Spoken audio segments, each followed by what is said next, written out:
បងប្អូនអរគ្នាឥឡូវយើងមកបុកស៊ីនបាទសាប់ឡានទាំងអស់គ្នាបាទ3ទឹកបងនេះ3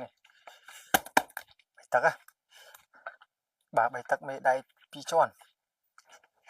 បាទឥឡូវយើងមកបុកស៊ីនទាំងអស់គ្នាតោះអូខេ let's go ជាដំបូងយើងយកកបិតមកវះបាទស្កុតយើងរុំនឹងមកបាទយើងវះទៅមកអូខេវះមកបាទវះស្រួលបួរយកមុខដៃអាហ្នឹងមានអាចធ្វើខុសត្រូវទេតោះយើងអាចបុកស៊ីនទាំងអស់គ្នាចង់ដឹងថាវាលោទៅប៉ុណ្ណាអញ្ចឹងណាអូខេវ៉ាជាតិដែរបងប្អូនជាតិឥឡូវយើងដកមួយចេញសិនហៅមកបាទនេះបាទនេះតោះ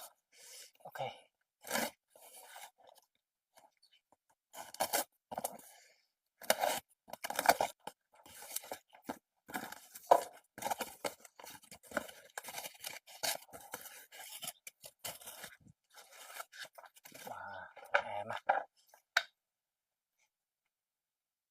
អូខេឥឡូវខ្ញុំទៅថតពីលើមកវិញបានវាឃើញស្អាតឃើញច្បាស់អូ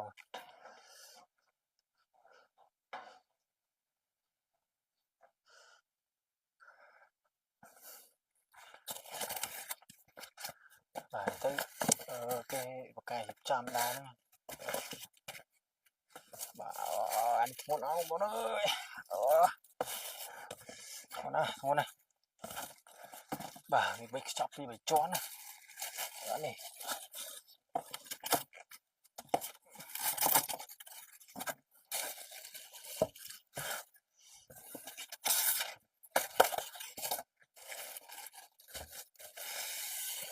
3ទឹកមកបងធំណាបាទនេះ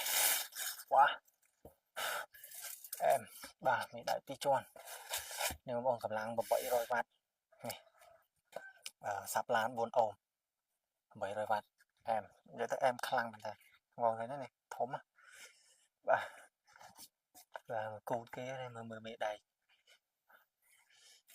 បាទនេះលើកធ្ងន់ណានេះបាទអូខេបងប្អូនអញ្ចឹងបងប្អូនចង់បានអាចធ្វើការ pre order បានណាpre order បាច់ pre order ទេព្រោះតែវ៉ាន់យើងមាននៅក្នុង stock ស្រាប់អញ្ចឹង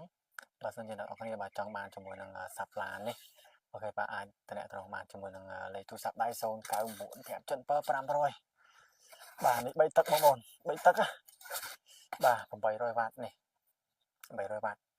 អូខេមេដៃ2ជាន់